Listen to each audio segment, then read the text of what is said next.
Hey there YouTube, France Hopper here. It's Tuesday the 21st of September, and while it might not be Thursday just yet, it is time for a throwback. Let's relive Volume 1 of Maido in a Box, with some new exclusives.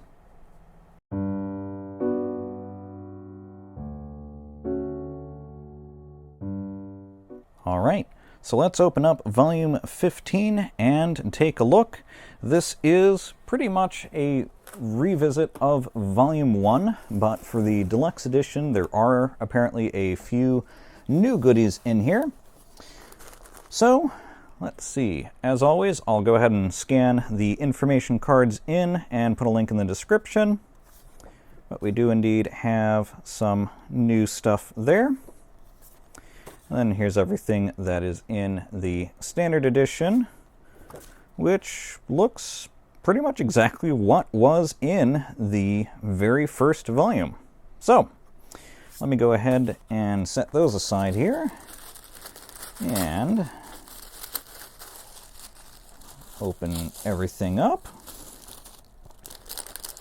So, there's what's new in the Deluxe Edition.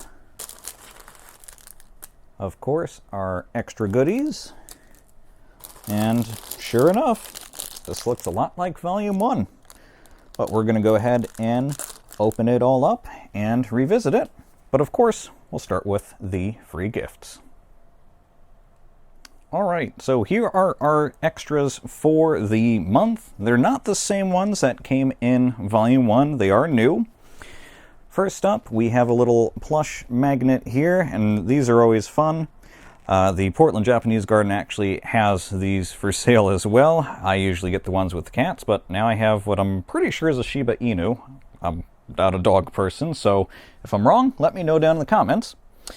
We have another one of those dip pen things that actually was in last month's box, so interesting to see another one of those again. And the ink of the month, I don't recall if this is the same one that was in Volume 1 or not, but from Sailor, we do have a Manyo ink, and it is the Haha color, which looks like a very, very light blue, maybe a little bit of green in there. So, let me set these aside and bust out the time machine, because the standard kit, of course, is everything that was in Volume 1. And welcome back to last year and where it all began.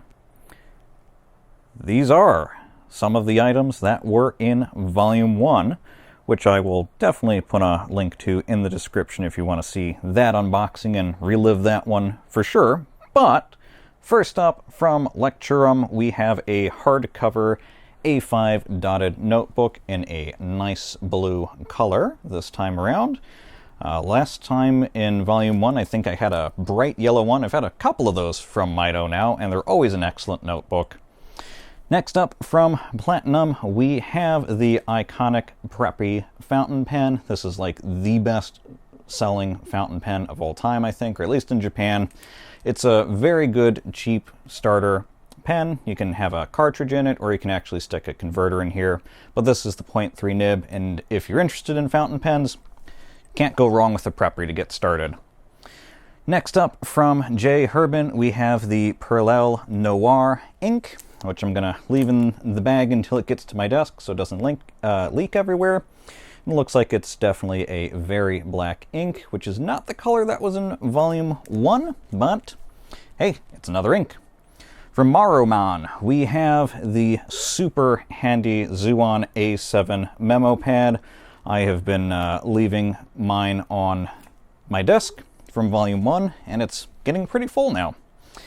Next up, from Zebra, we have what became, I think, kind of a meme for a while. It's a mild liner. I'm kind of bummed that Maido actually stopped including these, because it was cool to collect a bunch of these. This is a light blue color. And then finally, from Reimei, we have the Slim Color Ruler.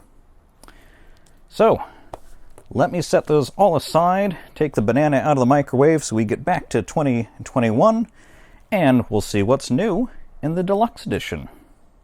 And welcome back to 2021. So here is what is exclusive to the Deluxe Edition of Volume 15. These are new items that were not in Volume 1. And first up, from Tombow, we have the Twin Tone Dual Tip Marker Set in pastels. Got a nice rainbow of colors going on there. Next up, from Sticky, we have a sticker sheet that is insanely sparkly. I don't know how much of that you're going to be able to see on the camera, but trust me, it's very, very sparkly. Those are the Fruity Cuties. From Mindwave, we have the She Bonbon sticker set, which looks like that. I'm more of a cat person, but hey, that is pretty adorable. Bunch of dogs in a box. I know my cat definitely likes going in any box that I get. And finally, from Furukawa Shiko, we have the Hito Koto sticky notes, which look like these. Looks like you get 30 of them with a very fun little design. You can never go wrong with sticky notes. So, there you have it. That is everything that's in Volume 15. I hope you liked that throwback to Volume 1. If you do want to see that unboxing that started it all, I'll go ahead and put a link to that in the description, and there will also be a card for that on the end screen. Thanks so much for watching, and I hope you enjoyed it.